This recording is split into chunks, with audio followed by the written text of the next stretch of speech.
अच्छी बात है। Let's start. ये वाला चैप्टर हो गया था या नहीं हुआ था? अभी रिवीजन नहीं हुआ था ना पूरा कंप्लीट? सेक्शन नंबर 129 से स्टार्ट करते हैं, ठीक है। सेक्शन नंबर 129 क्या कहता है? Financial statement shall give true and fair view. Accounting standards को फॉलो करना है, और जब भी आप अकाउंट्स प्रिपेयर करोगे तो शेड्यूल 3 को फॉलो करना पड़ेगा। कौन से form? Financial statement shall give a true and fair view, accounting standards को कंप्लाई करना है, और कौन से फॉर्म के हिसाब से होना चाहिए? शेड्यूल 3 के हिसाब से होना चाहिए, ठीक है। जब भी आप जो फाइनेंशियल स्टेटमेंट बनाते हो ना, audited financial statement, audited financial statement आपको क्या करना पड़ेगा? एजीएम में प्रेजेंट करना पड़ेगा। एजीएम में क्या करना पड़ेगा? प्रेजेंट करना पड़ेगा शेयर होल्डर के सामने, ठीक है। At every AGM board shall place such audited financial statement.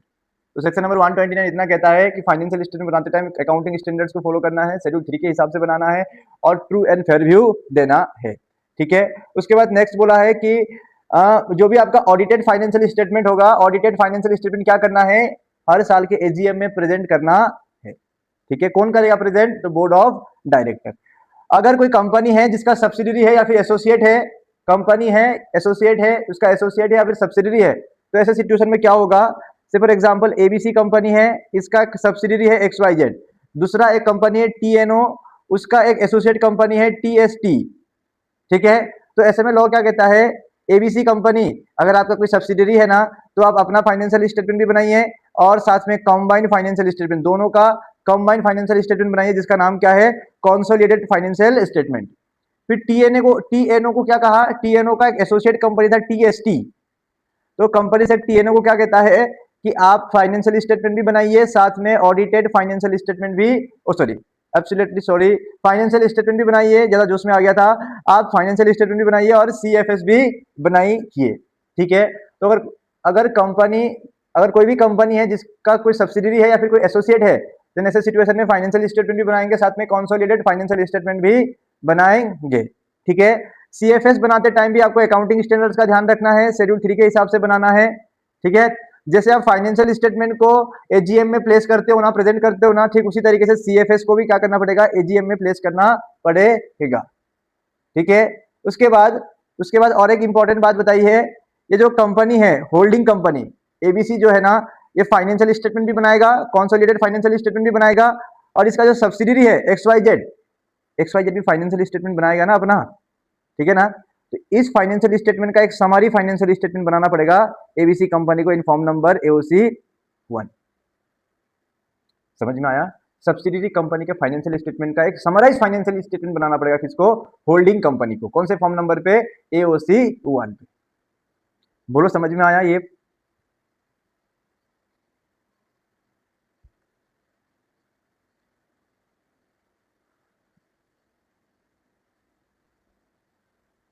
चलो समझ में आया तो क्या दिक्कत है, ठीक है। एग्जेम्पशन को ना अभी थोड़ी देर में पढ़ते हैं, एग्जेम्पशन को थोड़ी देर में पढ़ते हैं हम लोग। Exemption for from preparing CFS, इसको थोड़ी देर में डिस्कस करते हैं, ठीक है। उसके बाद नेक्स्ट क्या बोला है कि जब भी आप फाइनेंशियल स्टेटमेंट बनाओगे तो अकाउंटिंग स्टैंडर्ड्स को फॉलो करना है। अगर आप अकाउंटिंग स्टैंडर्ड्स को फॉलो नहीं कर पाए तो बताना है, डिस्क्लोज करना है कि क्यों नहीं कर रहे हो अकाउंटिंग स्टैंडर्ड्स को फॉलो, ठीक है। डेविएशन क्यों हो रहा है, ये सब आपको बताना है, और इसकी वजह से फाइनेंशियल स्टेटमेंट में क्या इंपैक्ट आ रहा है, ये भी आपको डिस्क्लोज करना पड़ेगा। इतना आपको याद रखना पड़ेगा, ठीक है। सो क्या लिखा हुआ है कि where the financial statement of a company do not comply with the accounting standards, the company shall disclose in its financial statement the deviation from the accounting standards, the reason for such deviation and the financial effect also, ठीक है। Done है? 129 ये module से पढ़ना है। पहले बताओ इतना डन है क्या?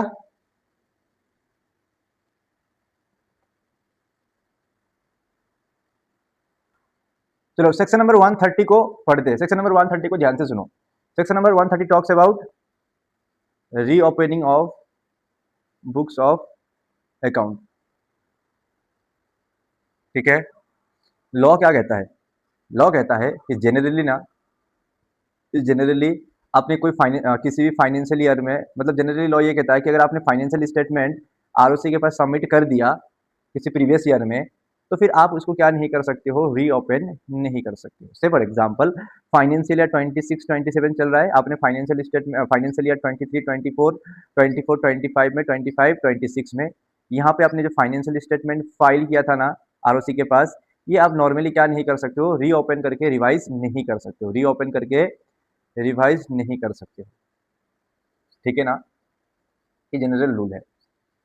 लॉ क्या कहता है कंपनी को कि अगर आपने किसी प्रीसीडिंग फाइनेंशियल ईयर में कोई फाइनेंशियल स्टेटमेंट आरओसी के पास सबमिट किया हुआ है, फाइल किया हुआ है, तो वो फाइनेंशियल स्टेटमेंट को आप रीओपन करके रिवाइज नहीं कर सकते हो। ठीक है, लेकिन लेकिन से फॉर एग्जांपल एग्जांपल एक कंपनी है एबीसी कंपनी, ठीक है, फाइनेंशियल ईयर 26-27 चल रहा है, 25-26, 24-25, इधर 23-24, इधर 22-23, ठीक है ना।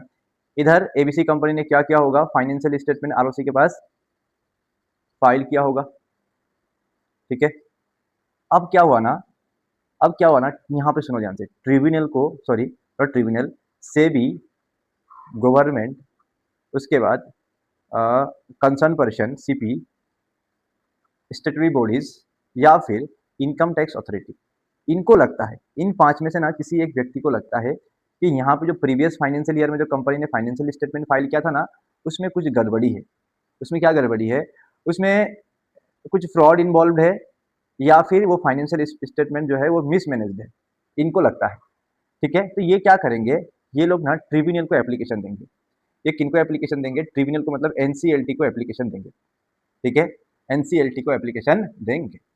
फिर एनसीएलटी को जैसे एप्लीकेशन मिलेगा और एनसीएलटी एक बार सेटिस्फाई हो गया, तो एनसीएलटी क्या करेगा, फिर से इनको क्या भेज देगा, रिप्रेजेंटेशन के लिए नोटिस भेज देगा। सुनो ध्यान से, हाँ, यहाँ पे पहले फर्स्ट वाले प्रोसेस में क्या है, इन पांचों में से अगर किसी एक को लगता है तो उसने एनसीएलटी को एप्लीकेशन दे दिया। अब एनसीएलटी अगर सेटिस्फाई हुआ ना, तो नोटिस इन पांचों को भेजेगा और बोलेगा कि आप में से अगर आप पांचों को नोटिस भेजेगा और बोलेगा अगर आपको कुछ बोलना है इस मामले में तो अपना अपना क्या दे सकते हो, रिप्रेजेंटेशन दे सकते हो। ठीक है, उसके बाद ये लोग रिप्रेजेंटेशन देंगे एनसीएलटी को, ये लोग रिप्रेजेंटेशन देंगे एनसीएलटी को। अब एनसीएलटी अगर सेटिस्फाई हो जाता है तो एनसीएलटी क्या करेगा, एनसीएलटी इधर आएगा, इधर एनसीएलटी किधर जाएगा, फिर एबीसी के पास जाएगा और एबीसी को ऑर्डर देगा कि आप अपनी बुक्स ऑफ अकाउंट्स को क्या करो, रीओपन करके रिवाइज करो। ठीक है, उसमें आपको एक चीज याद रखना है, पिछले 8 फाइनेंशियल ईयर की बुक्स ऑफ अकाउंट्स ही क्या हो सकता है, रिवाइज हो सकता है। 8 साल से पुराने फाइनेंशियल स्टेटमेंट अगर है तो वहां पे आप रिवीजन आपको अलाउड नहीं है, एनसीएलटी ऑर्डर नहीं दे सकता है। इसलिए 8 साल के फाइनेंशियल स्टेटमेंट ही क्या किया जा सकता है, रिवाइज किया जा सकता है। लेकिन अगर सेंट्रल गवर्नमेंट ने से फॉर एग्जांपल सेंट्रल गवर्नमेंट ने इस वाले कंपनी को एबीसी को ना ऑर्डर दिया हुआ है और बोला कि आप अपनी बुक्स ऑफ अकाउंट्स को ना 12 साल तक मेंटेन करके रखोगे। ठीक है, देन ऐसे सिचुएशन पे हम पिछले 12 ईयर्स के फाइनेंशियल स्टेटमेंट को क्या कर सकते हैं, रिवाइज कर सकते। बोलो पूरा कहानी समझ में आया, ये पूरा कहानी समझ में आया।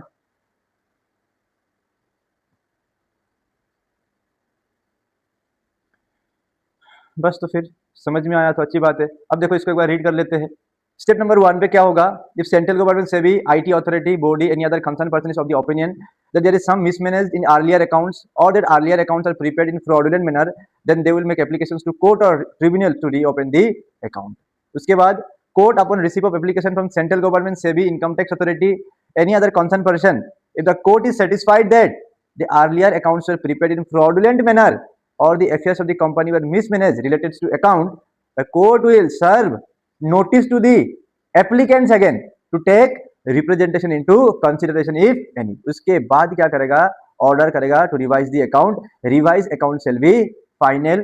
ठीक है, उसके बाद और 2 पॉइंट आपको याद रखना है, पिछले 8 साल के फाइनेंशियल स्टेटमेंट ही हम रीओपन कर सकते हैं। ठीक है, point to be kept in mind, order of reopening of books of account shall only relate to 8 financial year immediately preceding the current financial year. मतलब अगर आपने एप्लीकेशन फाइनेंशियल ईयर 24-25 में दिया हुआ है तो 17-16 तक के फाइनेंशियल स्टेटमेंट ही रिवाइज हो सकते हैं, उससे पुराने फाइनेंशियल स्टेटमेंट रिवाइज नहीं हो सकते हैं।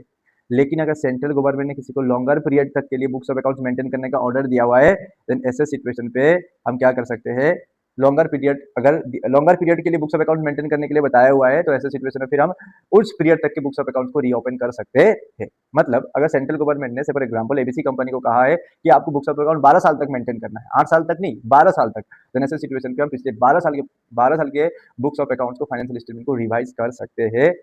ये आपको याद रखना। ठीक है, यहाँ पे अपना हो जाता है सेक्शन नंबर 130 कंप्लीट। ठीक है, ये याद भी तो रखना है सर। याद कैसे करेंगे? तो याद देखो, समझने के लिए आप नोट्स का हेल्प ले लेना। जो भी समराइज प्रोसीजर यहाँ पे बताया हुआ है ना, इसको अच्छे से एक बार ड्रॉ कर लेना, यही हेल्प करेगा याद करने में। ठीक है, यही हेल्प करेगा। सर यहाँ तो कुछ समझ में नहीं आया तो मैं बता देता हूँ। स्टेप नंबर 1, ठीक है, step number 1, step number 2, step number 3, step number 4 पढ़ लेना है। और यहाँ पे मैंने स्टेप वाइज भी लिखा हुआ है, तो यहाँ से भी रिवाइज याद कर सकते हो। चलिए आगे बढ़ते हैं सेक्शन नंबर 131 पे। सेक्शन नंबर 130 और 131 में फर्क ये है कि सेक्शन 130 में ट्रिब्यूनल ऑर्डर देगा, उसके बाद कंपनी बुक्स ऑफ अकाउंट्स को रिवाइज करेगा।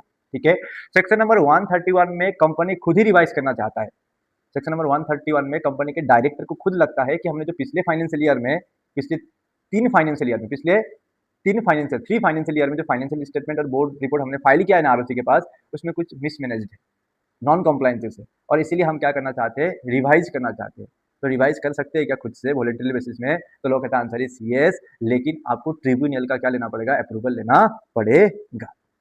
ठीक है, इफ एप्लीकेशन मेड ऑन 24-25, अगर आप 24-25 में एप्लीकेशन करते हो तो पिछले 3 साल के, मतलब 23-24 के, 22-23 और 21-22 तक के books of account, sorry, financial statement और बोर्ड रिपोर्ट रिवाइज कर सकते हो खुद से। ठीक है, if it appears to the director of the company the financial statement and the board report is not in compliance with section 129 and 134, then they may revise financial statement and board report in respect of any 3 preceding financial year, but before revision take approval of the revenue। ये याद ही नहीं हो रहा था ना, मैं याद करवा के देता हूँ। ठीक है ना, सुनो ध्यान से। इसलिए 3 फाइनेंशियल ईयर के books of account, financial statement और बोर्ड रिपोर्ट को अगर कंपनी खुद से रिवाइज करना चाहता है, डायरेक्टर खुद से रिवाइज करना चाहता है, तो कर सकता है क्या? आंसर इज यस, कर सकता है, लेकिन ट्रिब्यूनल का अप्रूवल लेना पड़ेगा। किसका अप्रूवल लेना पड़ेगा? ट्रिब्यूनल का अप्रूवल लेना पड़ेगा। ठीक है, स्टेप वाइज समझते हैं। ये जो स्टेप मैं यहाँ पे समझाने जा रहा हूँ ना, ये समराइज स्टेप है। ठीक है, डिटेल स्टेप कहाँ पे दिया हुआ है, डिटेल प्रोसीजर कहाँ पे दिया हुआ है? मॉड्यूल पे दिया हुआ है, तो मॉड्यूल से पढ़ेंगे। ये जो प्रोसीजर मैं आपको बता रहा हूँ, ये समराइज प्रोसीजर है। मॉड्यूल में जाके और डिटेल में समझेंगे, लेकिन डिटेल में समझने से पहले एक बार समराइज में समझ लेते हैं, समरी वे में समझ लेते हैं। ठीक है, सबसे पहले स्टेप नंबर 1 पे क्या है कि अगर बुक्स फाइनेंशियल स्टेटमेंट या बोर्ड रिपोर्ट को रिवाइज करना है, तो सबसे पहले कंपनी बोर्ड रेजोल्यूशन पास करेगा। क्या पास करेगा? बोर्ड रेजोल्यूशन पास करेगा। मेरे साथ ही बोलो, क्या पास करेगा? तो बोर्ड रेजोल्यूशन पास करेगा। बोर्ड रेजोल्यूशन पास करने के विद इन 14 डेज के अंदर, विद इन 14 डेज के अंदर क्या करेगा? एनसीएलटी को एप्लीकेशन देगा। यहाँ पे आपको इतना ही याद रखना है, बोर्ड रेजोल्यूशन पास करेगा, बोर्ड रेजोल्यूशन पास करने के विद इन 14 डेज के अंदर एनसीएलटी को एप्लीकेशन देगा। एनसीएलटी को एप्लीकेशन कौन से फॉर्म नंबर पे? तो एनसीएलटी 1 पे। एनसीएलटी को एप्लीकेशन कौन से फॉर्म नंबर पे? तो एनसीएलटी 1 पे। ये स्टेप नंबर 1। स्टेप नंबर 2 क्या है? ट्रिब्यूनल ऑर्डर देगा। अब ट्रिब्यूनल के पास एप्लीकेशन गया तो ट्रिब्यूनल क्या देगा? ऑर्डर देगा to revise the financial statement and board report. जैसे ही ऑर्डर आपको मिलेगा ना, तो आरओसी के पास भागते भागते जाओगे। कितने दिन के अंदर जाना है? 30 दिन के अंदर जाना है, और ये जो ट्रिब्यूनल ने ऑर्डर दिया है, ये आपको आरओसी के पास सबमिट कर देना है। आरओसी को बताना पड़ेगा ना कि ट्रिब्यूनल ने हमें ऑर्डर दे दिया है, फाइनेंशियल स्टेटमेंट को रिवाइज करने का ऑर्डर दे दिया है, आपको आरओसी को इन्फॉर्म करना पड़ेगा। इसलिए आपको क्या करना है? विद इन 30 डेज के अंदर आरओसी के पास ट्रिब्यूनल का ऑर्डर फाइल कर देना है। बोलो यहां तक क्लियर है? आगे बढ़ूं?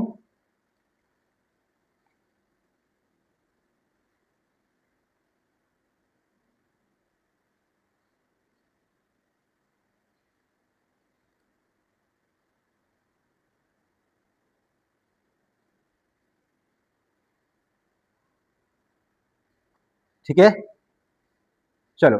वॉलेंट्री बेसिस में हम फाइनेंशियल स्टेटमेंट को रिवाइज कर सकते हैं, लेकिन लॉ कहता है कि एक फाइनेंशियल ईयर पे एक ही बार रिवीजन अलाउड है, बार बार आप नहीं कर सकते हो रिवीजन। ठीक है, तो एक फाइनेंशियल ईयर पे एक ही बार आप फाइनेंशियल स्टेटमेंट को क्या कर सकते हो? रिवाइज कर सकते हो, बार बार अलाउड नहीं किया जाएगा। ठीक है, साल में ओनली एक बार। ठीक है ना। पॉइंट नंबर 3 पे आओ। एप्लीकेशन जब आप सबमिट करोगे ना, तो एप्लीकेशन में कंटेंट क्या क्या होगा? एप्लीकेशन जब आप फाइल करोगे एनसीएलटी के पास, ऊपर हम पढ़ के आए थे ना कि हमें एप्लीकेशन देना होता है एनसीएलटी को। तो जो एप्लीकेशन आप सबमिट करोगे एनसीएलटी के पास, उसमें कंटेंट क्या क्या होगा? तो सबसे पहले तो आपको बताना पड़ेगा फाइनेंशियल ईयर और period to which such accounts relate. कौन से फाइनेंशियल ईयर का फाइनेंशियल स्टेटमेंट रिवाइज करना चाहते हो, तो आपको वो बताना पड़ेगा। से फॉर एग्जांपल आप फाइनेंशियल ईयर 24-25 का फाइनेंशियल स्टेटमेंट रिवाइज करना चाहते हो, तो फाइनेंशियल ईयर आपको मेंशन करना पड़ेगा एप्लीकेशन में। ठीक है। दूसरा, एमडी का नाम, सीएफओ का नाम, सीएस का नाम, डायरेक्टर का नाम और उस व्यक्ति का नाम जिसको अपने बुक्स ऑफ अकाउंट्स संभालने का रिस्पॉन्सिबिलिटी दिया हुआ है उसका नाम आपको एप्लीकेशन में मेंशन करना पड़ेगा। फाइनेंशियल ईयर 24-25 में ना ए नाम के व्यक्ति ने फाइनेंशियल स्टेटमेंट का ऑडिट किया था, तो उस ऑडिटर का नाम, उसका कॉन्टेक्ट डिटेल्स आपको एप्लीकेशन में मेंशन करना पड़ेगा। बोर्ड रेजोल्यूशन पास किया था ना स्टार्टिंग में, बोर्ड रेजोल्यूशन पास किया था ना एप्लीकेशन देने से पहले, तो उस बोर्ड रेजोल्यूशन का कॉपी आपको एप्लीकेशन के साथ अटैच करना पड़ेगा। उसके बाद आपको रीजन बताना पड़ेगा कि आप फाइनेंशियल स्टेटमेंट को क्यों रिवाइज करना चाहते हो, ठीक है। उसके बाद सुनो लास्ट वाला पॉइंट इंटरेस्टिंग पॉइंट है, जैसे आपने ना फाइनेंशियल स्टेटमेंट रिवाइज करने का डिस्कशन किया था, आप फाइनेंशियल स्टेटमेंट रिवाइज करने का जैसे आपकी कंपनी में डिस्कशन चल रही थी ना, उस टाइम कंपनी से कुछ डायरेक्टर कंपनी छोड़ के जा रहे थे या फिर कंपनी का ऑडिटर कंपनी छोड़ के जा रहा था, देन ऐसे सिचुएशन पे अगर ऐसा हुआ है तो उसका फैक्ट आपको एप्लीकेशन में मेंशन करना पड़ेगा, ठीक है। सर यहाँ तक ना याद समझ में तो आ रहा था लेकिन याद नहीं हो रहा था, तो याद करते हैं, मेरे साथ ही याद करना है। सबसे पहले क्या देना है, क्या बताना है आपको, कौन से फाइनेंशियल ईयर का आप फाइनेंशियल स्टेटमेंट रिवाइज करना चाहते हो। तो सबसे पहले याद रखना, कीवर्ड्स याद रखना, financial year to which such accounts relate, financial year to which such accounts relate, financial year to which such accounts relate, first point, financial year to which such accounts relate, first point. दूसरा, इसका नाम, MD का नाम, CFO का नाम, director का नाम, CS का नाम, एमडी का नाम, CFO, director CS, MD director CFO CS, MD director CFO CS, MD director CFO CS, और उस व्यक्ति का नाम जिसको अपने बुक्स ऑफ अकाउंट्स संभालने का रेस्पॉन्सिबिलिटी दिया था उसका भी नाम आपको क्या करना पड़ेगा, एप्लीकेशन में लिखना पड़ेगा। ऑडिटर का नाम, ऑडिटर का नाम आप इतना लिख देना, फॉर्मर ऑडिटर का नाम और साथ में उसका कॉन्टेक्ट डिटेल्स, फॉर्मर ऑडिटर का नाम और उसका कॉन्टेक्ट डिटेल्स, तीन चीज। Financial year in such accounts relate, MD director CFO CS and any other person who is responsible for making and maintaining such books of account, उसका नाम। उसके बाद फॉर्मर ऑडिटर का नाम, बोर्ड रेजोल्यूशन का copy, तीन हो गए, बोर्ड रेजोल्यूशन का copy, ground for seeking revision of financial statement, मतलब रीजन बताना पड़ेगा कि आप क्यों फाइनेंशियल स्टेटमेंट को रिवाइज करना चाहते हो, ground for seeking revision of financial statement, ground for seeking revision of financial statement, ground for seeking revision of financial statement, ये 5 पॉइंट आपको याद रखना। पहले 5 पॉइंट याद रख देते हैं, फिर आखिर में 6 वाला पॉइंट याद रख लेंगे। सबसे पहले याद, मेरे साथ ही बोलना है, घर पे बैठे हो फिर भी बोलना है, financial year in such accounts relate, first point. दूसरा, सीएफओ का नाम, सीएस का नाम, एमडी का नाम, डायरेक्टर का नाम और any other person who is responsible for maintaining the books of account. तीसरा, और फॉर्मर ऑडिटर का नाम और उसका कॉन्टेक्ट डिटेल्स, बोर्ड रेजोल्यूशंस का कॉपी, फॉर्मर ऑडिटर का नाम, बोर्ड रेजोल्यूशंस का कॉपी और grounds for seeking revision of such financial statements, ground for seeking revision of financial statement, ठीक है। उसके बाद अगर फाइनेंशियल स्टेटमेंट के डिस्कशन को सुन के कोई मेजॉरिटी ऑफ द डायरेक्टर्स निकल रहे हैं या ऑडिटर निकल गया, देन आपको उसका फैक्ट बताना पड़ेगा, ठीक है। तो इसको कैसे याद रखें sir, in case the majority of the director of a company or the auditor of the company has been changed immediately before the decision is taken to apply under section 131, the company shall disclose such facts in the application. पहले, in case the majority of the director of the company or the auditor of the company has been changed immediately before the decision is taken to apply under section 131, the company shall disclose such fact in the application. इसको कैसे याद रखें तो यहाँ बता देता हूँ, if, इसको नोट लिख देना, इफ अगर मेजॉरिटी डायरेक्टर या फिर ऑडिटर चेंज हो जाते हैं इमीडिएटली, क्या लिखा हुआ है, change immediately before the decision is taken, change immediately before the decision is taken, before the decision is taken to revise financial statement, है ना, और board report, then disclose such facts. नहीं तो याद रखना है, इफ मेजॉरिटी डायरेक्टर ऑडिटर, उसके बाद change immediately before the decision is taken, to revise financial statement और board report, then disclose such facts. बोलो यहां तक क्लियर है?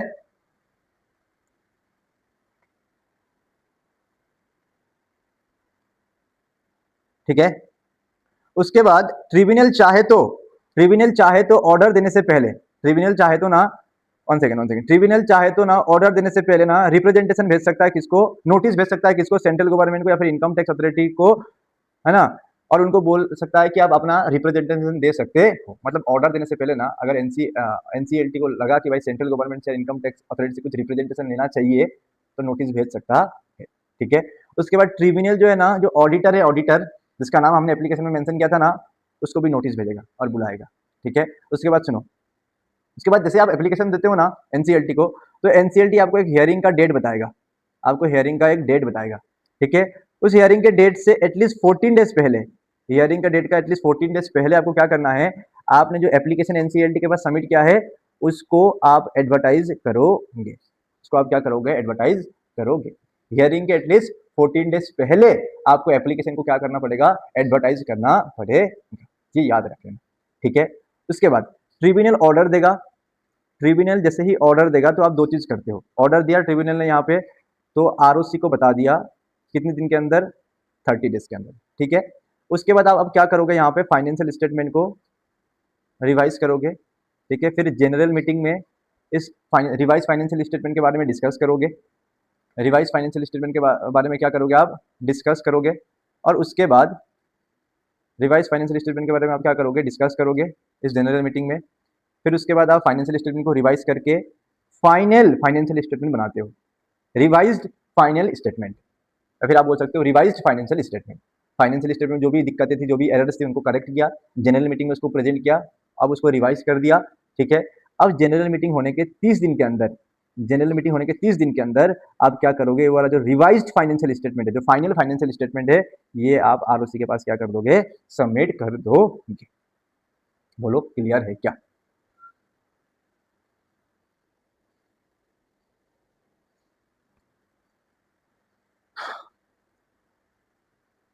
चलिए ठीक है, आगे बढ़ते हैं। ये प्रोसीजर यहाँ पे खत्म हो जाता है। स्कोप ऑफ रिवीजन क्या है, तो बोला है कि स्कोप ऑफ रिवीजन ये है कि आप नेसेसरी ऑल्टरेशन कर, अगर आपको कोई आप मेटेरियल ऑल्टरेशन नहीं कर सकते हो, अब नेसेसरी छोटा मोटा ऑल्टरेशन आप कर सकते हो। अगर आपको लगता है कि आपके फाइनेंशियल स्टेटमेंट ने सेक्शन नंबर 129 को कंप्लाई नहीं किया हुआ है तो आप रिवाइज कर सकते हो, करेक्ट कर सकते हो। सेक्शन नंबर, अगर बोर्ड रिपोर्ट सेक्शन नंबर 134 को कंप्लाई नहीं करता है तो फिर आप उसको क्या कर सकते हो, करेक्ट कर सकते हो। पूरा का पूरा फाइनेंशियल स्टेटमेंट, पूरा का पूरा बोर्ड रिपोर्ट आप चेंज नहीं कर सकते हो, लिमिट लगा दिया गया है। रिवीजन अलाउड है लेकिन रिवीजन में भी लिमिट लगा दिया गया, ठीक है। अगर कुछ प्रोविजन को आपने कंप्लाई नहीं किया हुआ है, सेक्शन नंबर 129 के कुछ प्रोविजन को आपने कंप्लाई नहीं किया है, कुछ पॉइंट्स को अगर आपने कंप्लाई नहीं किया हुआ है, 134 के कुछ पॉइंट्स को अगर आपने कंप्लाई नहीं किया हुआ है तो उसको आप करेक्ट कर सकते हो, ठीक है। या फिर आप कोई नेसेसरी ऑल्टरेशन करना चाहते हो तो नेसेसरी ऑल्टरेशन आप कर सकते हो। पूरा मेटेरियल ऑल्टरेशन, पूरा फाइनेंशियल स्टेटमेंट को उलट पुलट कर दिया है, ऐसा कर सकते हो क्या, तो आंसर इज यहाँ तक आपको याद रखना है। भारत माता की जय बोलना है और आगे बढ़ना है। चलिए नेक्स्ट। अरे नोट्स ही खत्म हो गया, ऐसे कैसे हो सकता है, ठीक है ना। अब आगे बढ़ने से पहले इस वाले प्रोसीजर को एक बार जान लेते हैं, फिर आगे वाले सेक्शंस को पढ़ेंगे, ठीक है ना। नो दी प्रोसीजर, ठीक है ना। फॉर एग्जांपल फाइनेंशियल ईयर 24-25 का फाइनेंशियल स्टेटमेंट है, ठीक है। फाइनेंशियल ईयर किसका स्टेटमेंट है, 24-25 का फाइनेंशियल स्टेटमेंट है, ठीक है ना।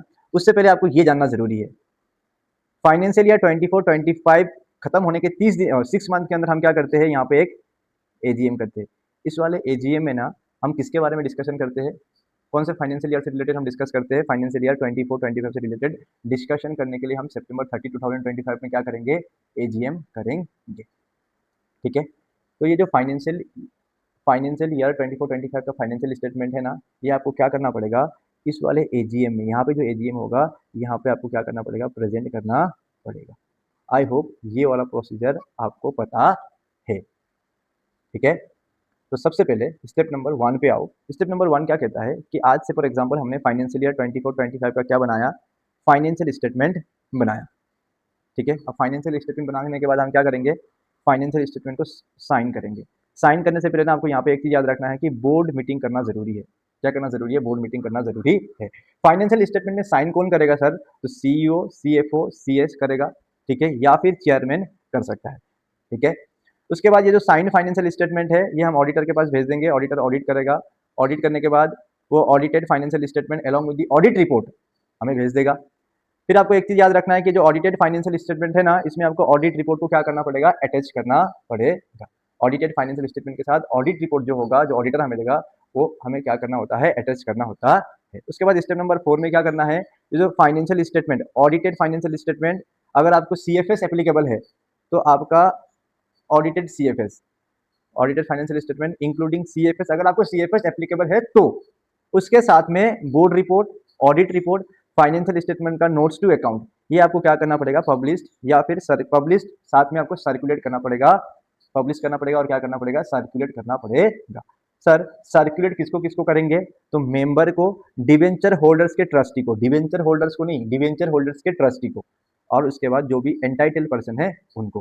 कितने दिन पहले करना है, तो एजीएम होने के एटलीस्ट 21 डेज पहले आपको क्या करना है, ये सब सर्कुलेट करना है। ठीक है, उसके बाद स्टेप नंबर 5 पे आते हैं। स्टेप नंबर 5 पे क्या होता है, फाइनेंशियल स्टेटमेंट आपने सबको भेज दिया, भेजने के बाद आप क्या करोगे, financial statement, audit report, board report, notes to financial account आपको क्या करना पड़ेगा, एजीएम में प्रेजेंट करना पड़ेगा। ठीक है, अब जैसे ही आपने फाइनेंशियल स्टेटमेंट को एजीएम में प्रेजेंट किया तो उसके बाद उस फाइनेंशियल स्टेटमेंट के बारे में डिस्कशन होगा एजीएम में, शेयर होल्डर्स अडॉप्ट करेंगे, अडॉप्ट करने के बाद वो क्या बन जाएगा, एडॉप्टेड फाइनेंशियल स्टेटमेंट बन जाएगा। ठीक है, उसके बाद सुनो स्टेप नंबर 7 पे क्या है, एजीएम खत्म होने के 30 दिन के अंदर आपको ये जो एडॉप्टेड फाइनेंशियल स्टेटमेंट है, एडॉप्टेड ऑडिटेड फाइनेंशियल स्टेटमेंट जो है, ये आपको आरओसी के पास फाइल करना पड़ेगा। कौन से फॉर्म नंबर पे फाइल करना है, फॉर्म नंबर एओसी 4 पे। एओसी 4 जब आप फाइल करते हो ना, एओसी 4 में आपको क्या क्या अटैच करना है, ऑब्वियसली बात है ऑडिटेड फाइनेंशियल स्टेटमेंट तो अटैच करना ही करना है, साथ में बोर्ड रिपोर्ट भी करना है, साथ में ऑडिट रिपोर्ट भी करना है, and various other documents like share holding pattern, ये सब आपको क्या करना है और आपको एओसी 4 के साथ अटैच करना है। ठीक है, ये हो गया तुम्हारा स्टेप नंबर 7। यहाँ पे अपना कहानी समाप्त होता, यहाँ पे अपना कहानी क्या हो रहा है, समाप्त हो रहा है।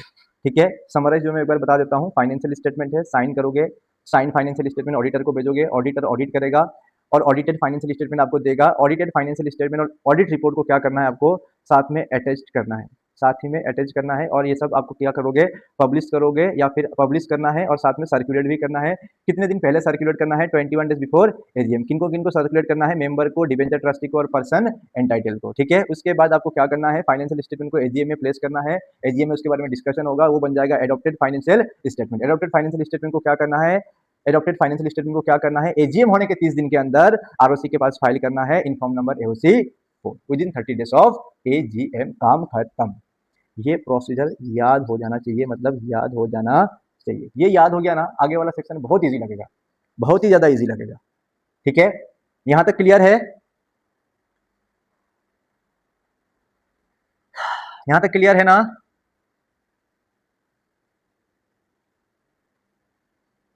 ठीक है सर, कितने दिन पहले भेजना है, तो एजीएम होने के एटलीस्ट 21 डेज पहले ही आपको क्या करना है, ये सब फाइनेंशियल स्टेटमेंट वगैरह सर्कुलेट करना है। लेकिन क्या सर शॉर्टर पीरियड में हम ये फाइनेंशियल स्टेटमेंट को भेज सकते हैं क्या, जैसे फॉर एग्जांपल हमें 21 दिन पहले भेजना था, हम भूल गए, 21 दिन पहले सबको भेजना था ना, हम भूल गए, एजीएम होने के एटलीस्ट 21 डेज पहले सबको भेजना था, सर्कुलेट करना था, भूल गए। अब एजीएम के लिए 15 दिन ही बचा हुआ है, या फिर से फॉर एग्जांपल 10 ही दिन बचा हुआ है, तो क्या सर अब भेज सकते हैं क्या, तो लॉ कहता है आंसर इज शॉर्टर पीरियड में भी आप भेज सकते हो, शॉर्टर पीरियड में भी अगर आप भेजना चाहो तो भेज सकते हो। ठीक है, लेकिन आपको इसके लिए अप्रूवल लेना पड़ेगा। अप्रूवल किससे लेना पड़ेगा, मेंबर से लेना पड़ेगा। यहाँ पे दो सिचुएशन है, अगर आपके कंपनी है जिसका शेयर्स कैपिटल नहीं है, कंपनी ऐसा कंपनी है जिसका शेयर्स कैपिटल नहीं है, देन ऐसे सिचुएशन पे आपको उन मेंबर से अप्रूवल लेना पड़ेगा जिसके पास 95% क्या है, टोटल वोटिंग पावर है। ये इजी पीजी था। ठीक है, लेकिन अगर कंपनी जिसका शेयर्स कैपिटल है तो क्या करेंगे उस सिचुएशन पे, तो बोला है कि सबसे पहले मेजोरिटी मेंबर से अप्रूवल लेना है, और उन मेजोरिटी के पास कितना परसेंट शेयर्स होना चाहिए, टोटल कंपनी का पेड अप्स कैपिटल में से 95% पेड अप्स कैपिटल होना चाहिए। ठीक है, जैसे फॉर एग्जांपल 100 मेंबर्स है, तो 100 मेंबर में से आपको सबसे पहले मेजोरिटी का अप्रूवल लेना है। यहाँ पे 65 लोगों ने अप्रूवल दे दिया, मतलब क्या, मेजोरिटी ने अप्रूवल दे दिया। अब इन 65 लोगों के पास, 65 मेंबर्स के पास कंपनी का टोटल पेड अप्स कैपिटल में से 95% पेड अप कैपिटल इनके पास होना चाहिए, तभी हम इस अप्रूवल को वैलिड मानेंगे। ठीक है, अगर इन 65 मेंबर के पास मेजोरिटी ने अप्रूवल तो दे दिया था, लेकिन इनके पास कंपनी का टोटल पेड अप्स कैपिटल का 95% नहीं है, मतलब 85% पेड अप्स कैपिटल ही है, तो फिर इनके अप्रूवल को वैलिड मानेंगे क्या, तो आंसर इज नो। ये एग्जाम में ना आ सकता है, इसको पढ़ के जाना अच्छे से। ठीक है, क्लियर है यहां तक। क्या अनऑडिटेड फाइनेंशियल स्टेटमेंट हम मेंबर को भेज सकते हैं? तो लॉ कहता है अनऑडिटेड फाइनेंशियल स्टेटमेंट आप मेंबर को नहीं भेज सकते हो, ना तो आप रजिस्टर के पास फाइल कर सकते हो, नहीं भेज सकते हो आप, ठीक है। नहीं भेज सकते हो मतलब नहीं भेज सकते हो। अगर कंपनी है और कंपनी का कोई सब्सिडरी है तो कंपनी को क्या करना पड़ेगा? फाइनेंशियल स्टेटमेंट के साथ सीएफएस भी प्रिपेयर करना पड़ेगा, ठीक है। अब आते हैं सेक्शन नंबर 137 को। सेक्शन नंबर 137 को एक बार पढ़ लेते हैं। 137 क्या कहता है सुनिएगा ध्यान से, एक बार पढ़ोगे ना तो समझ में आ जाएगा, वैसे तो पढ़ लो, 1 मिनट मैं आपको समय देता हूं, रीड कर लो इसको एक बार।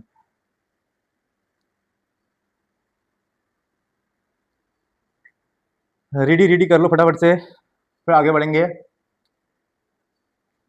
ठीक है। क्या बोला है? फाइनेंशियल स्टेटमेंट, अगर आपको सीएफएस एप्लीकेबल है तो सीएफएस फाइनेंशियल स्टेटमेंट, अगर आपको सीएफएस एप्लीकेबल है तो plus CFS plus board report plus audit report, ये सब आपको क्या करना पड़ेगा? Which are duly adopted in AGM, ये सब आपको आरओसी के पास क्या करना पड़ेगा? फाइल करना पड़ेगा इन फॉर्म नंबर एओसी। कितने दिन के अंदर फाइल करना पड़ेगा? तो एजीएम होने के 30 दिन के अंदर फाइल करना पड़ेगा, ठीक है। उसके बाद अगर ओपीसी है तो ओपीसी को एजीएम करना जरूरी है क्या? आंसर इज नो, है ना। तो इसलिए लॉ क्या कहता है कि आपको एजीएम नहीं करना है तो 30 दिन वाला प्रोविजन आपको एप्लीकेबल नहीं होगा। तो इसमें क्या होगा सर? तो जैसे ही फाइनेंशियल ईयर खत्म हो जाएगा उसके 180 दिन के अंदर आपको क्या करना है? ओपीसी को फाइनेंशियल स्टेटमेंट आरओसी के पास फाइल करना है। से for example financial statement of OPC for 24-25 है, फाइनेंशियल स्टेटमेंट है ओपीसी का कौन से ईयर का? 24-25 का, ठीक है। तो ये वाला फाइनेंशियल स्टेटमेंट आरओसी के पास फाइल करना है। कब तक फाइल करना है? तो जैसे ही फाइनेंशियल ईयर 24-25 खत्म हो जाएगा उसके 180 दिन के अंदर आरओसी के पास सबमिट कर देना है। इतना ही आपको याद रखना, ज्यादा दिमाग लगाने की जरूरत नहीं है, ठीक है। उसके बाद चलते हैं, इसको बाद में पढ़ेंगे, इसको पढ़ने से पहले हम यहाँ पे आते हैं फटाफट से। अब यहाँ से जो हम पढ़ेंगे ना वो सिर्फ लिस्टेड कंपनीज के पॉइंट ऑफ व्यू से पढ़ेंगे। यहाँ से जो हम इधर पढ़ने वाले हैं ना सिर्फ लिस्टेड कंपनी के पॉइंट ऑफ व्यू से पढ़ने वाले, ठीक है। अब सुनो, लिस्टेड कंपनी क्या कहता है ना, लिस्टेड कंपनी ने ना कंपनी से को कहा कि सर आपने तो कहा कि 21 दिन पहले फाइनेंशियल स्टेटमेंट सबको भेज देना है, मेंबर्स एंटाइटल पर्सन इन सबको भेज देना है, आपने ये तो बोल दिया। लेकिन हम तो लिस्टेड कंपनी है ना, हमारे पास शेयर होल्डर्स कितने हैं? मतलब भर भर के शेयर होल्डर से, और सबको फाइनेंशियल स्टेटमेंट भेजना ना पॉसिबल नहीं है, क्योंकि हमारा फाइनेंशियल स्टेटमेंट जो है ना, एक फाइनेंशियल स्टेटमेंट 50-60 पेज का होता है, साथ में ऑडिट रिपोर्ट 50-60 पेज का होता है, उससे ज्यादा का होता है। ये सब भेजना पॉसिबल नहीं है, इतने सारे पेजेस भेजना क्या नहीं है? पॉसिबल नहीं। लिस्टेड कंपनी ने किसको कहा? कंपनीज एक्ट को कहा। अब सुनो, कंपनीज एक्ट लिस्टेड कंपनी को क्या कहता है? लिस्टेड कंपनी से लिस्टेड कंपनी को कहता है कि अगर आप ये दो काम कर लेते हो ना, ये वाला काम और ये वाला काम आप कर लेते हो ना, तो ये जो फाइनेंशियल स्टेटमेंट भेजना था ना 21 दिन पहले सबको, ये वाला प्रोविजन आपको फॉलो करने की जरूरत नहीं है। माना जाएगा कि आपने इस वाले प्रोविजन को क्या कर लिया है? कंप्लाई कर लिया है। कंपनीज एक्ट किसको कह रहा है? लिस्टेड कंपनी को कह रहा है कि भाई साहब अगर आपने ये दो चीज कर लिया तो फाइनेंशियल स्टेटमेंट जो है ना, ओरिजिनल फाइनेंशियल स्टेटमेंट ना 21 डेज पहले भेजने की जरूरत नहीं है, किसी को भी भेजने की जरूरत नहीं है। तो दो काम कौन से? तो दो काम कौन से है? ये वाले दो काम।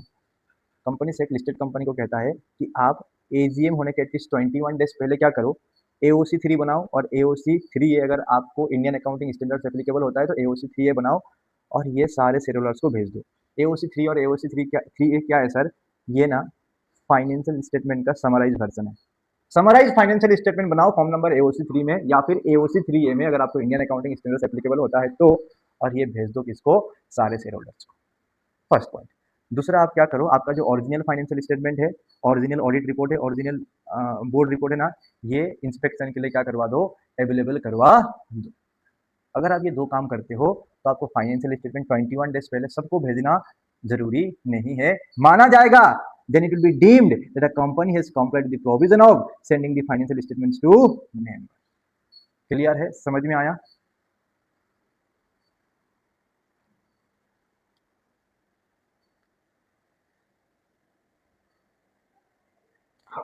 ठीक है, तो यहाँ पे ऊपर यही लिखा हुआ है, इसको एक बार रीड कर लेना, ठीक है। इसको एक बार रीड कर लेना, ये सब ऊपर जो मैंने अभी बात बताया ना यही सब लिखा हुआ है, इसको एक बार रीड यहाँ से कर लेना, ठीक है। सर याद कहाँ से करना है? तो याद आपको यहाँ से करना पड़ेगा, याद आपको यहाँ से करना पड़ेगा। जो छोटे छोटे अक्षर यहाँ पे नोट्स में दिया हुआ है ना, तो याद करते टाइम आपको यहाँ से करना है, ठीक है। In case of listed company it will be deemed that company has complied with this subsection if listed companies prepare statement containing silent feature of financial statement in form number AOC 3. AOC 3 in case of IAS is applicable. IAS मतलब Indian Accounting Standard is applicable and sent to every member and trustee of the company at least 21 days before the date of meeting, and the documents are made available for inspection at its registered office at least 21 days before the date of meeting. ये आपको याद रखना है यहाँ तक। उसके बाद सुनो, आखिरी में ना एक पॉइंट और है, अगर यहाँ पे कोई शेयर होल्डर, सन की शेयर होल्डर्स अगर होगा और वो बोलेगा कि भाई नहीं मेरे को समराइज फाइनेंशियल स्टेटमेंट नहीं चाहिए, मेरे को फुल फाइनेंशियल स्टेटमेंट चाहिए, मेरे को समराइज समझ में नहीं आता है, तो ऐसे सिचुएशन पे अगर वो डिमांड करता है तो उसका डिमांड आपको फुलफिल करना पड़ेगा। एक share holder demands full copy has to be given. ठीक है, क्लियर है यहाँ तक? ठीक है, उसके बाद एक पॉइंट और है एओसी फॉर एक्सबीआरएल। अभी ना नया फॉर्मेट आया है जिसके थ्रू एओसी 4 फाइल करने का ना नया फॉर्मेट आया है जिसका नाम है extensive business reporting language, XBRL. AOC 4 file करने का एक नया सॉफ्टवेयर, नया फॉर्मेट आया है। आप कह सकते हो फॉर्मेट से भी बेहतर वर्ड में अगर बोलो ना तो नया सॉफ्टवेयर है ये। ठीक है जी, है ना, जिसके थ्रू हम क्या करते हैं, एओसी 4 फाइल करते हैं जिसका नाम है एक्सबीआरएल।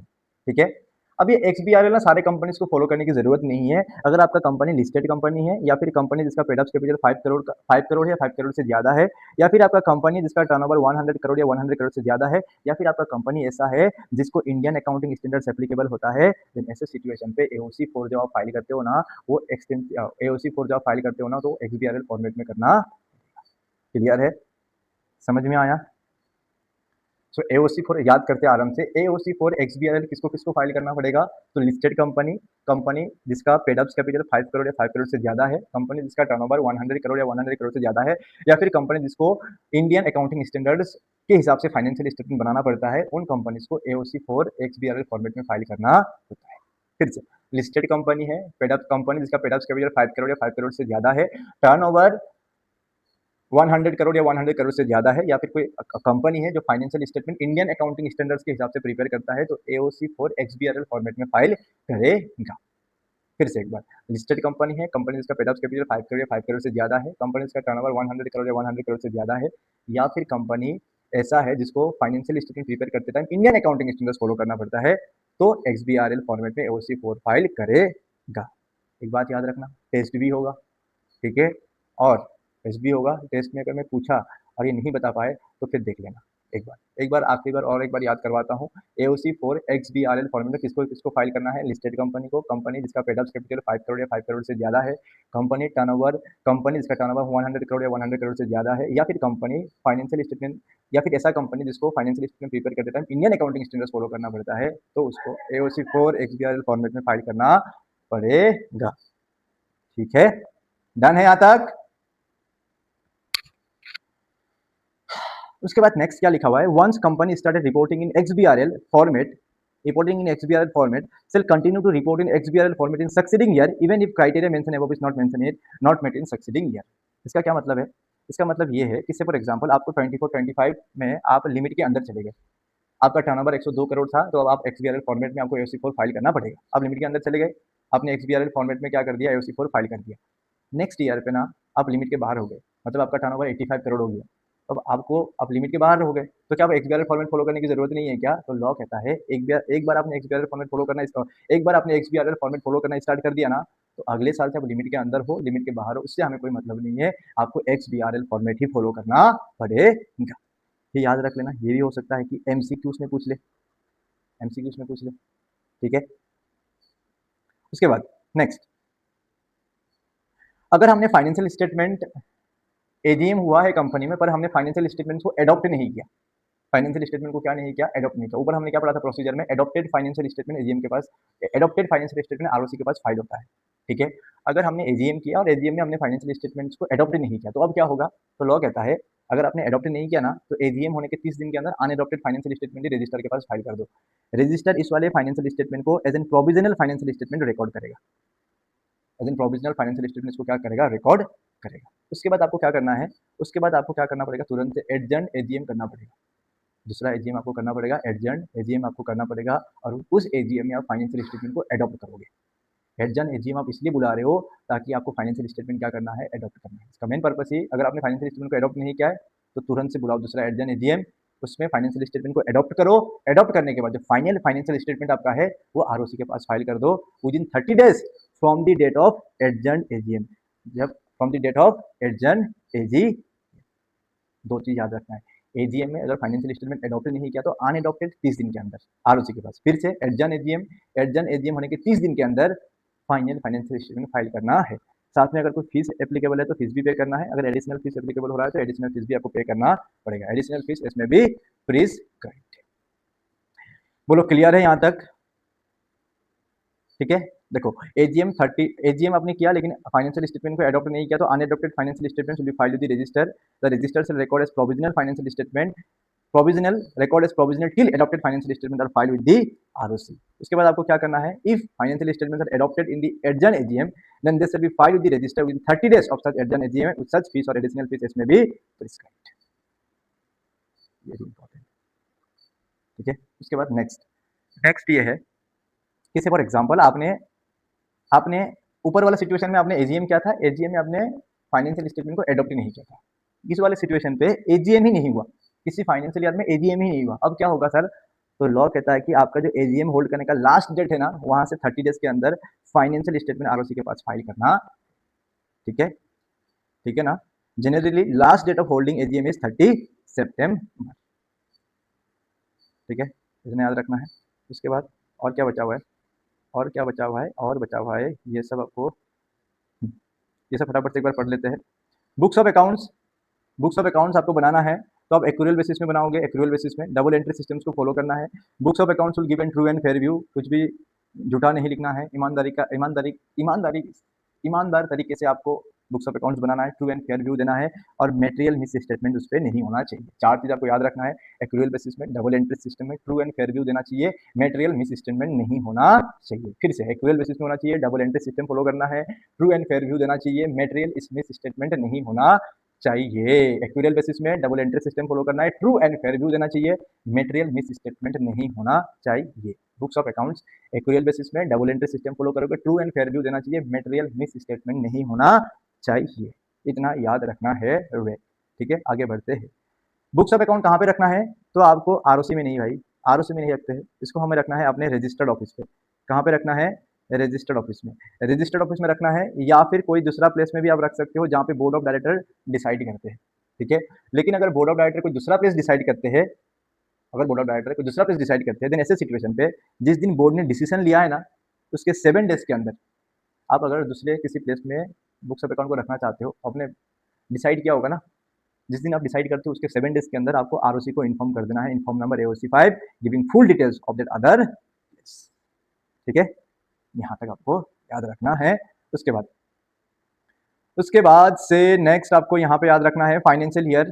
फाइनेंशियल ईयर मैंने कल अच्छे से बताया था, फिर से एक बार बता देता हूँ, सुनो ध्यान से, ये यहाँ से भी क्वेश्चन आ सकता है। ठीक है, इसको ध्यान से सुनो। फाइनेंशियल ईयर यहाँ पे जब भी आप पढ़ोगे ना तो फाइनेंशियल ईयर के पॉइंट ऑफ व्यू से पढ़ना है, कैलेंडर ईयर के साथ कंफ्यूजन नहीं क्रिएट करना है। ठीक है, से फॉर एग्जांपल फाइनेंशियल ईयर 23-24 चल रहा है। ठीक है, अब 23-24 अगर फाइनेंशियल ईयर चल रहा है तो फाइनेंशियल ईयर कहाँ से स्टार्ट होगा, 31, पागल हो गया हूँ मैं, 1 अप्रैल से स्टार्ट होगा और एंड होगा 31 मार्च को।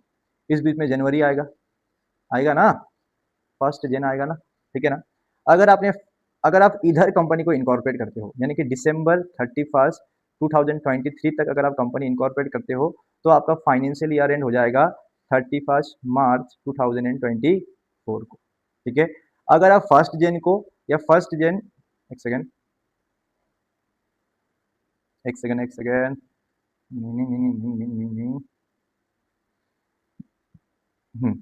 अगर आप 1 जन 2024 को या 1 जन 2024 या 1 जन 2024 के बाद इधर कंपनी इनकॉर्पोरेट करते हो, इधर इनकॉर्पोरेट अगर करते हो 31 मार्च 2024 तक, तो फिर आपका फाइनेंशियल ईयर जो होगा वो खत्म होगा 31 मार्च 2020। ठीक है ना। अगर मैं आपको बोलूं नेक्स्ट फाइनेंशियल ईयर मतलब आने वाला फाइनेंशियल ईयर, और फॉलोइंग नेक्स्ट फाइनेंशियल ईयर मतलब आने वाला का फाइनेंशियल ईयर। ठीक है, उस तरीके से आपको समझना है। वो तो ये समझ में आया कि नहीं आया। अगर जन 1 2024 से पहले इधर दिसंबर 31 तक अगर आप कंपनी इनकॉर्पोरेट करते हो, दिसंबर 31 2023 तक अगर आप कंपनी इनकॉर्पोरेट करते हो तो आपका फाइनेंशियल ईयर कब खत्म हो जाएगा, 31 मार्च 2024 को खत्म हो जाएगा। लेकिन 1 जन 2024 के बाद आप इनकॉर्पोरेट करते हो तो आपका फाइनेंशियल ईयर 31 मार्च 2024 को खत्म नहीं होगा। आपका यह फाइनेंशियल ईयर कब खत्म होगा, फॉलोइंग नेक्स्ट फाइनेंशियल ईयर, यानी कि 31 मार्च 2025 को होगा। क्लियर है, बताओ ये क्लियर है।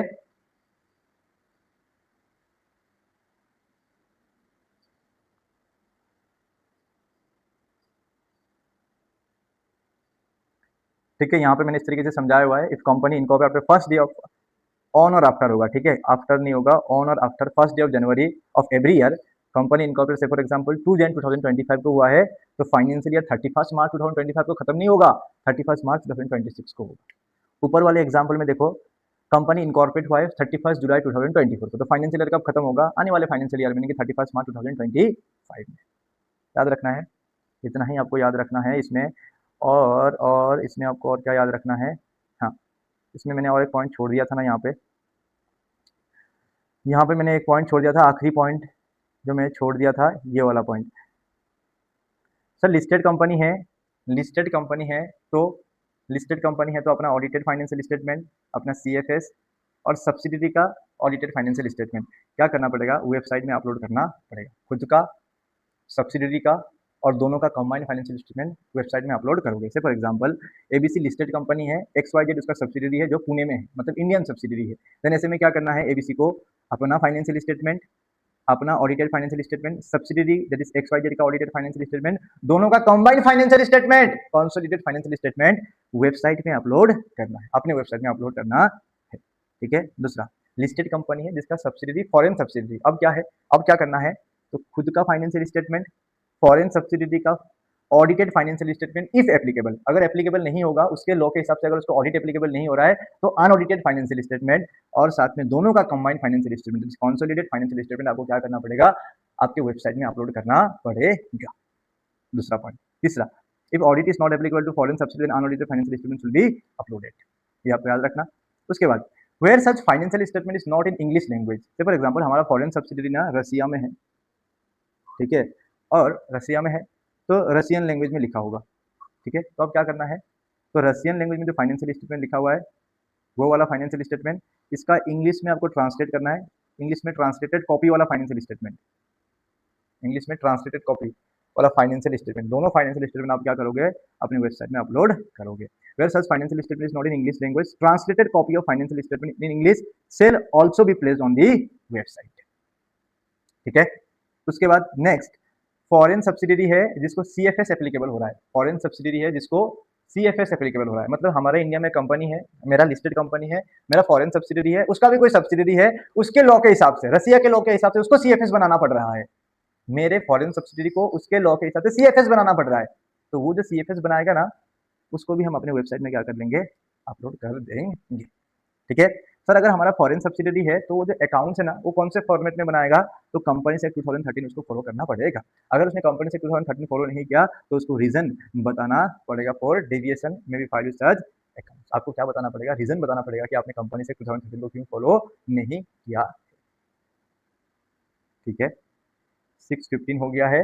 और उसके बाद और एक आखिरी पॉइंट यहाँ पे था, ये आखिरी पॉइंट क्या था यहाँ पे, ये था, हाँ, mode and manner of circulation, financial statement of listed company, financial statement listed company या फिर पब्लिक कंपनी जिसका net worth 1 crore and turnover 10 crore से ज़्यादा है, पब्लिक कंपनी जिसका नेटवर्थ 1 करोड़ साथ में टर्नओवर 10 करोड़ से ज़्यादा है, या फिर लिस्टेड कंपनी है, तो ये सब फाइनेंशियल स्टेटमेंट कैसे भेजेंगे, shall send financial statement by electronic mode, by electronic mode से भेजना है।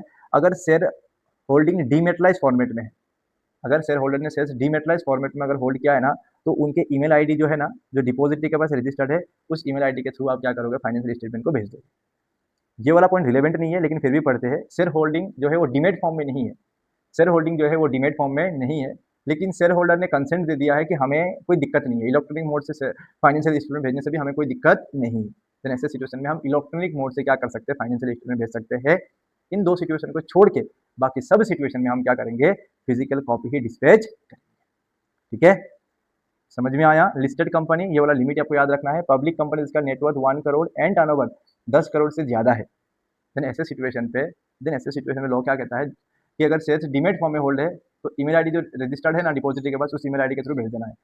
शेयर होल्डिंग, उसके बाद देखना है कि शेयर होल्डिंग अगर डीमेट फॉर्म में नहीं है तो क्या करना है, उनसे कंसेंट लेना है, अगर वो कंसेंट दे देते हैं, वो कह देते हैं कि हमें कोई दिक्कत नहीं है, इलेक्ट्रॉनिक मोड से फाइनेंशियल स्टेटमेंट भेजने से हमें कोई दिक्कत नहीं है, शेयर होल्डर्स कंसेंट दे देते हैं, तब इलेक्ट्रॉनिक मोड से भेज सकते हो। इन दो सिचुएशन को छोड़ के बाकी जितने सिचुएशन आएंगे उन सब में आप क्या करोगे, आप फिजिकल कॉपी ही डिस्पैच करो। बोलो क्लियर है, समझ में आया।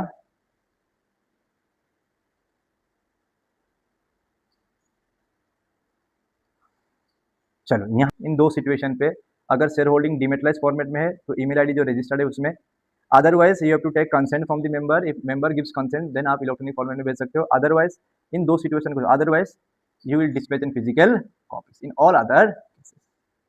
अगेन सुन लो, CSR की एप्लीकेबिलिटी क्या है, CSR किसको एप्लीकेबल होगा, तो क्या लिखा हुआ है, every company having net worth of ₹500 crore और मोर, टर्नओवर 1000 करोड़ और मोर, नेट प्रॉफिट 5 करोड़ और मोर यानी प्रीसीडिंग फाइनेंशियल ईयर।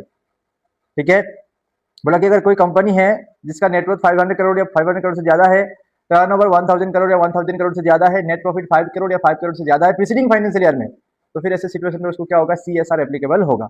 जैसे फॉर एग्जांपल एक कंपनी है ABC, उसको ABC है और ये चल रहा है हमारा current financial year that is 26-27।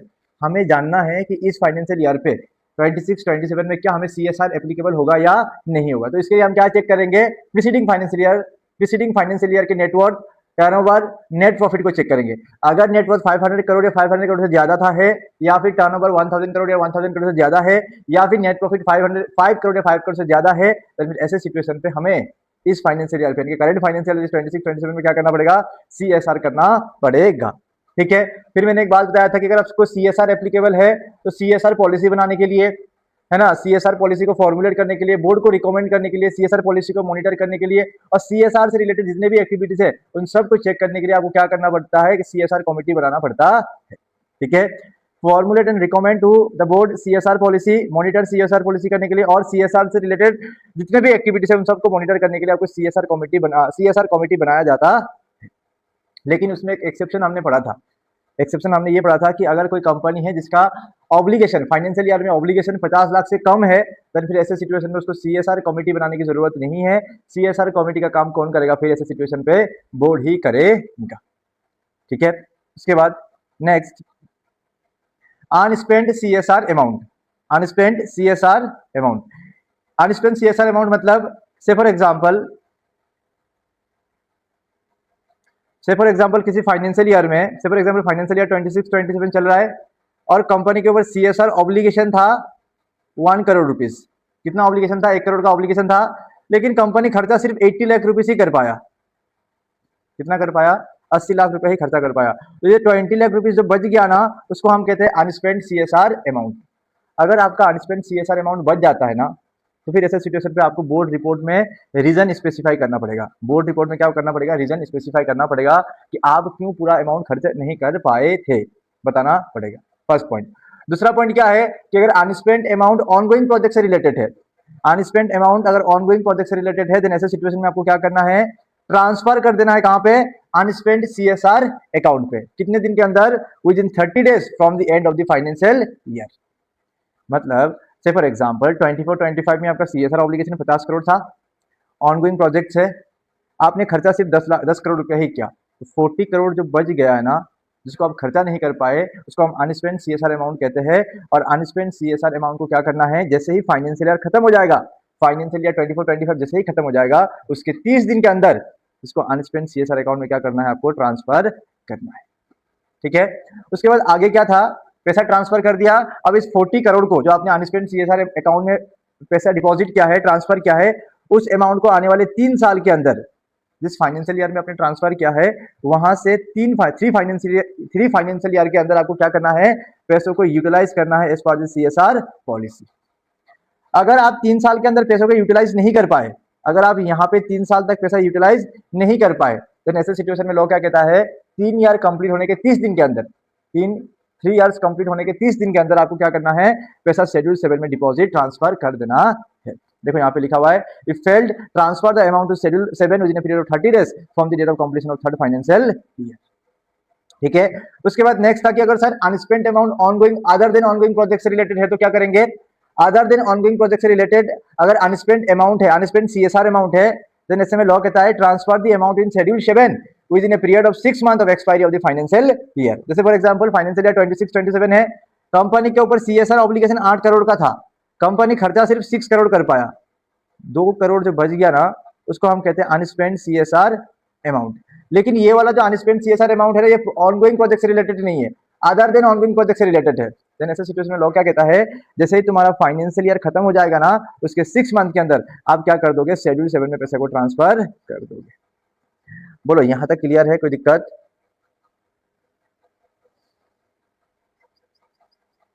Next है इंपैक्ट असेसमेंट। इंपैक्ट असेसमेंट पढ़ते टाइम ना आपको 3 चीज ध्यान रखना है। इंपैक्ट असेसमेंट में ना आपको 3 क्वेश्चंस का आंसर देना है। कितने क्वेश्चंस के आंसर देने हैं आपको? 3 क्वेश्चंस के आंसर देने हैं, 1 2 3। सबसे पहले तो आपको आंसर देना है कि कौन से कंपनी को CSR इंपैक्ट असेसमेंट एप्लीकेबल होगा। कौन से कंपनी को CSR इंपैक्ट असेसमेंट एप्लीकेबल होगा, पहला क्वेश्चन। दूसरा क्वेश्चन ये है कि अगर इंपैक्ट असेसमेंट एप्लीकेबल हो गया तो कौन से प्रोजेक्ट्स के ऊपर होने वाला है, कौन से प्रोजेक्ट्स के ऊपर इंपैक्ट असेसमेंट करना जरूरी है, दूसरा क्वेश्चन। और तीसरा, प्रोजेक्ट कंप्लीट होने के कितने दिन के अंदर, कितने दिन के बाद हमें इंपैक्ट असेसमेंट करना है। ये 3 क्वेश्चंस का आपको आंसर देना है। तो सबसे पहले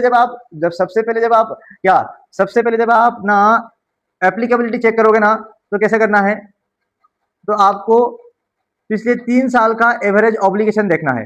पिछले 3 साल का क्या देखना है, एवरेज CSR ऑब्लिगेशन देखना है। पिछले साल का नहीं बोला है, पिछले 3 साल का। पिछले 3 साल का अगर एवरेज ऑब्लिगेशन 10 करोड़ से ज्यादा है तो फिर आपको इंपैक्ट असेसमेंट करवाना पड़ेगा, फर्स्ट पॉइंट। दूसरा, कौन से प्रोजेक्ट्स के ऊपर एप्लीकेबल होगा, तो उसी प्रोजेक्ट्स के ऊपर एप्लीकेबल होगा जिसका आउटले 1 करोड़ से ज्यादा है। से फॉर एग्जांपल ABC कंपनी को इंपैक्ट असेसमेंट एप्लीकेबल हो गया 27 28 में ना, इसको जो है इंपैक्ट असेसमेंट एप्लीकेबल हो गया।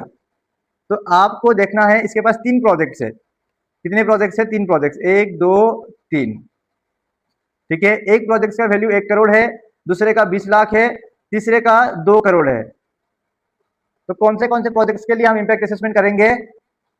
उन प्रोजेक्ट्स के ऊपर इंपैक्ट असेसमेंट करेंगे जिसका वैल्यू 1 करोड़ से ज्यादा है। 20 लाख वाले प्रोजेक्ट का इंपैक्ट असेसमेंट करने की जरूरी 20 लाख वाले प्रोजेक्ट का इंपैक्ट असेसमेंट करना जरूरी है क्या? तो लोग कहता है आंसर इज नो, जरूरी नहीं है। लेकिन आपको और एक चीज ध्यान रखना है, इसमें प्रोजेक्ट जिसका आउटले 1 करोड़ से ज्यादा है उनका इंपैक्ट असेसमेंट होगा, लेकिन प्रोजेक्ट कंप्लीट होके कम से कम 1 साल हुआ होना चाहिए, 1 ईयर लैप्स हुआ होना चाहिए। अगर 1 ईयर लैप्स नहीं हुआ है तो फिर आप उस प्रोजेक्ट का इंपैक्ट असेसमेंट नहीं करोगे। से फॉर एग्जांपल ये वाला जो प्रोजेक्ट है ये कंप्लीट हो गया था 1 साल पहले ही, 1 साल कंप्लीट हो चुका है। दूसरा एक प्रोजेक्ट है 2 करोड़ का, लेकिन अभी ये कंप्लीट हो गया ना, सिर्फ 6 मंथ ही हुआ है। अभी कंप्लीट हुआ था लेकिन 6 महीना ही हुआ है, उसका कंप्लीशन कंप्लीट हुआ, कंप्लीट 6 महीने पहले ही हुआ था। लेकिन दूसरा एक प्रोजेक्ट था 1 करोड़ वाला प्रोजेक्ट जो कंप्लीट 1 साल पहले ही हो चुका था, मतलब 1 साल हो चुका था। तो कौन से प्रोजेक्ट का इंपैक्ट असेसमेंट करेंगे?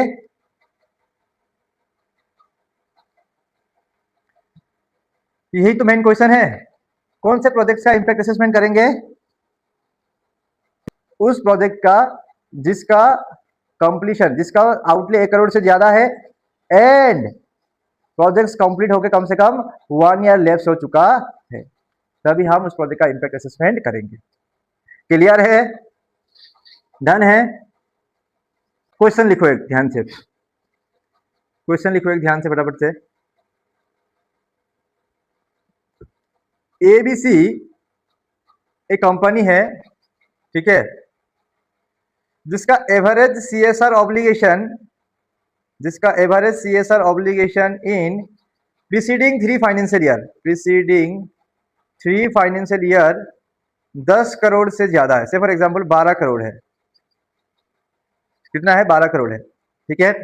उसके 3 प्रोजेक्ट्स है, प्रोजेक्ट 1, प्रोजेक्ट 2, प्रोजेक्ट 3 और प्रोजेक्ट 4। ये फाइनेंशियल ईयर से फॉर एग्जांपल चल रहा है 27 28, ठीक है। उसके पास एक प्रोजेक्ट है जिसका वैल्यू 20 लाख है और ये कंप्लीट हुआ था 2 साल पहले। मैं यहां पे लिख देता हूं, ईयर ऑफ, ये हुआ था कंप्लीशन 2 ईयर हो गया था, 2 साल हो चुका था इसका कंप्लीशन हुआ। दूसरा एक था वैल्यू है उसका 1.2 करोड़ और ये अभी 8 मंथ्स पहले ही इसका कंप्लीशन पूरा हुआ था, मतलब कंप्लीट हो गया था लेकिन अभी 8 मंथ्स ही हुआ है।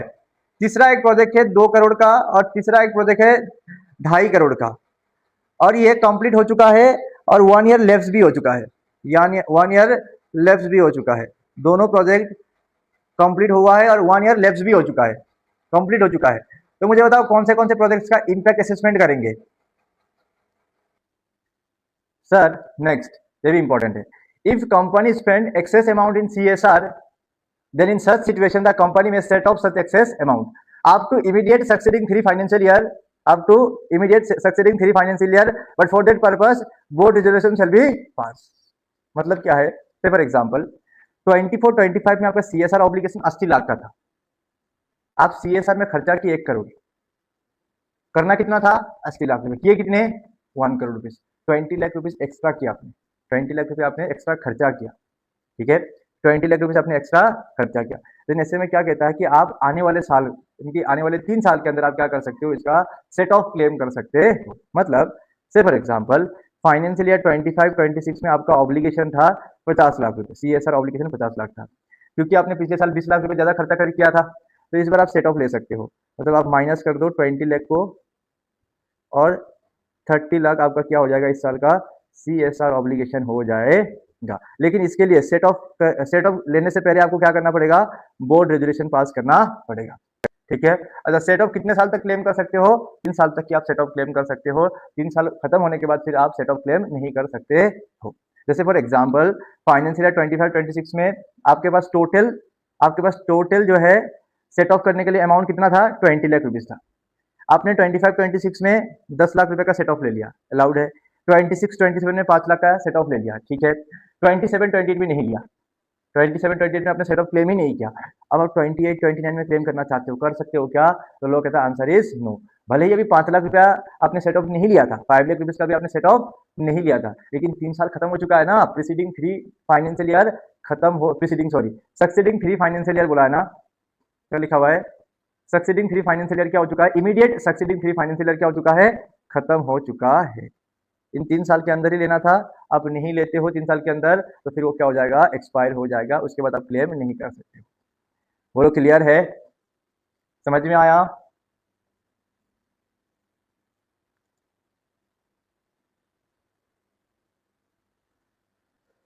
नेक्स्ट क्वेश्चन फटाफट से लिखो। एबीसी कंपनी जिसका CSR ऑब्लिगेशन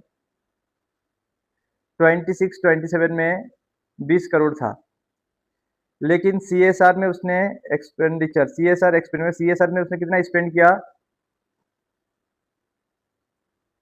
40 करोड़, ठीक है। अब 27-28 में उसका CSR ऑब्लिगेशन था से फॉर एग्जांपल 50 करोड़, ठीक है। Can ABC company take set off for next fine यानी कि set off for 27-28, what will be your answer if he does not want to claim set of in following years, set of till 30-31, and after that on financial year 31-32 he wants to claim set off, advise him, he wants to claim set off, advise ABC company, advice करना है आपको ABC company को, क्या कर सकता है क्या, हाँ 26-27 में खर्चा आपने ज्यादा कर दिया था, 27-28, 29, 30 इन 3 साल के अंदर इन 3 साल के अंदर सेट ऑफ क्लेम करना था। अगर आप नहीं करते हो तो उसके बाद फिर आपको सेट ऑफ क्लेम करने के लिए अलाउ नहीं किया जाएगा, उसके बाद फिर वो सेट ऑफ, वो जो सेट ऑफ है ना, वो क्या हो जाएगा, एक्सपायर हो जाएगा, नहीं कर सकते। वेरी गुड, परफेक्ट, कंक्लूजन लिख के भेजना है, ठीक है। इतना ही CSR के लिए अभी के लिए। चलो, CSR from preparing CFS, exemption from preparing CFS वाला पॉइंट ध्यान से सुनना, ठीक है। एग्जेम्पशन फ्रॉम प्रिपेयरिंग CFS सुनो ध्यान से। एग्जांपल दे रहा हूं, से फॉर एग्जांपल यहाँ पे एक कंपनी है XYZ, यहाँ पे है ABC, यहाँ पे है T&O, ये 3 कंपनी है, ठीक है। XYZ ने एबीसी के ऊपर 51% 57% होल्ड करके रखा हुआ है और एबीसी ने टीएनओ के ऊपर 75% होल्ड करके रखा हुआ है। तो फिर ऐसे सिचुएशन पे जनरल रूल, नॉर्मल रूल तो क्या है कि XYZ को क्या करना पड़ेगा, अपना फाइनेंशियल स्टेटमेंट साथ में XYZ प्लस एबीसी का क्या करना पड़ेगा, सीएफएस बनाना पड़ेगा। एबीसी को क्या करना है, अपना फाइनेंशियल स्टेटमेंट साथ में एबीसी प्लस टीएनओ का सीएफएस बनाना पड़ेगा। ठीक है। और टीएनओ को क्या करना है, सिर्फ और सिर्फ फाइनेंशियल स्टेटमेंट बनाना है। लेकिन एग्जाम्पशन यहाँ पे एबीसी के लिए है। एग्जाम्पशन किसके लिए है, यहाँ पे एबीसी के लिए है। किसके लिए एग्जाम्पशन बताया गया है, एबीसी के लिए। अब क्या कंडीशन है, 3 कंडीशन है। अगर एबीसी कंपनी लिस्टेड कंपनी नहीं है, अगर एबीसी कंपनी कौन सा कंपनी नहीं है, लिस्टेड कंपनी नहीं है, या फिर लिस्टिंग के प्रोसेस में अभी गया नहीं है। First condition, ABC company listed company नहीं होना चाहिए या फिर लिस्टिंग प्रोसेस में गया हुआ नहीं होना चाहिए, फर्स्ट पॉइंट। दूसरा, एबीसी के जितने भी मेंबर्स है ना, एबीसी के जितने भी मेंबर्स है ना, उन्होंने कंसेंट दे दिया कि आपको क्या बनाने की जरूरत नहीं है, सीएफएस बनाने की जरूरत नहीं है। दूसरा कंडीशन। और तीसरा कंडीशन ये है, अगर ये जो XYZ है, अगर ये जो XYZ है, ये सबका सीएफएस बना के, एबीसी का प्लस XYZ का प्लस टीएनओ का, तीनों का कंबाइंड फाइनेंशियल स्टेटमेंट बना के अगर आरओसी के पास फाइल कर रहा है, तो फिर ऐसे सिचुएशन पे एबीसी को क्या करने की जरूरत नहीं है, सीएफएस बनाने की जरूरत नहीं है। ठीक है।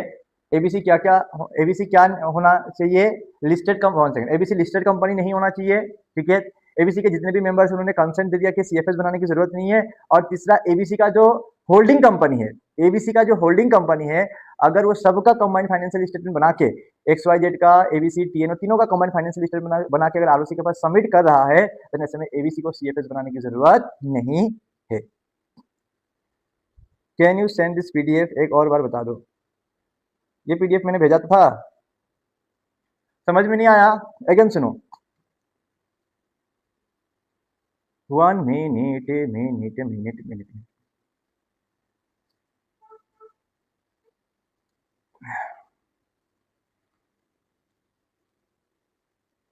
ये दिख रहा है कुछ,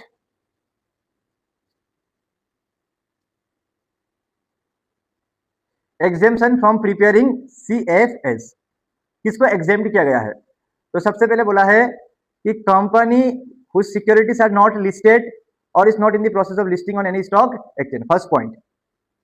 जैसे हमारे एग्जांपल में एबीसी को कब एग्जेम्पशन मिलेगा, देखो जनरल रूल क्या है, जनरल रूल ये है, अगर सिनेरियो ऐसा है, XYZ ने एबीसी के XYZ ने एबीसी को होल्ड करके रखा हुआ है और एबीसी ने टीएनओ को होल्ड करके रखा हुआ है। ठीक है। अगर सिनेरियो ऐसा है, तो ऐसे सिचुएशन पे लॉ क्या कहता है, जनरल रूल तो ये है कि XYZ को भी फाइनेंशियल स्टेटमेंट बनाना पड़ेगा, XYZ को अपना फाइनेंशियल स्टेटमेंट बनाना पड़ेगा, साथ में कंसोलिडेटेड फाइनेंशियल स्टेटमेंट बनाएगा दोनों कंपनीज का, XYZ का और एबीसी।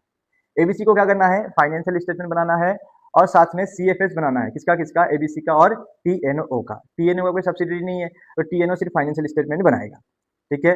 लेकिन एग्जेम्पशन वाला रूल कहता है, एग्जेम्पशन इस वाले कंपनी को कहता है, कंपनी सेक्ट ने एग्जेम्पशन इस वाले कंपनी को कहा है कि अगर एबीसी, अगर तुम लिस्टेड कंपनी नहीं हो, फर्स्ट पॉइंट, अगर आप क्या नहीं हो, लिस्टेड कंपनी नहीं हो, सुनो ध्यान से, अगर आप लिस्टेड कंपनी नहीं हो एबीसी, प्लस आपके जितने भी मेंबर्स है, 1 सेकेंड, आपके जितने भी मेंबर्स है उन्होंने आपको कंसेंट दे दिया है कि आपको सीएफएस बनाने की जरूरत नहीं है। ठीक है। Have given intimation in ID that they did not object to the company not preparing CFS. ठीक है।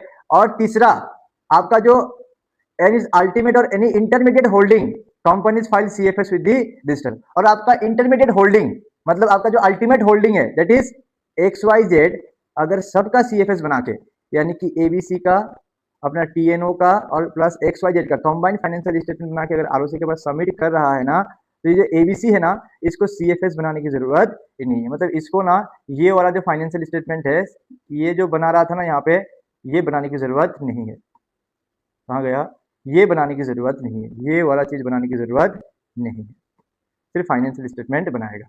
बोलो समझ में आया अब, ये बनाने की जरूरत नहीं है। बोलो क्लियर है ना अब। इसमें भी एक क्वेश्चन लिखो फटाफट से, नेक्स्ट क्वेश्चन लिखो फटाफट से।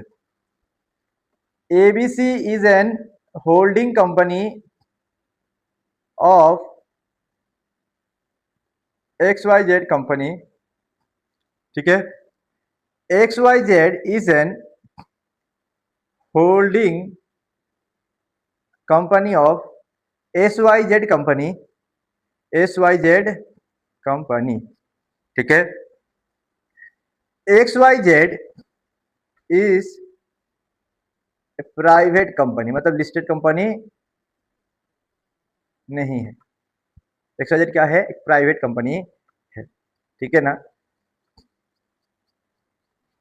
ABC agrees to prepare CFS of, यानी कि ABC plus SYZ plus XYZ का CFS बनाने के लिए उसने एग्री किया। ABC agrees to prepare CFS of, ठीक है। Also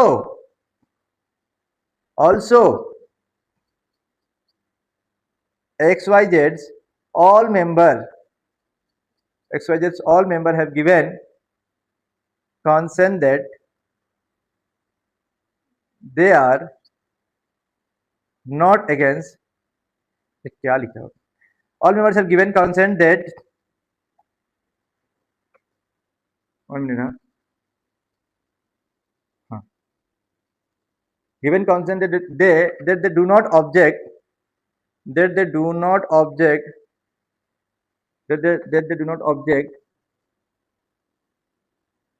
to the company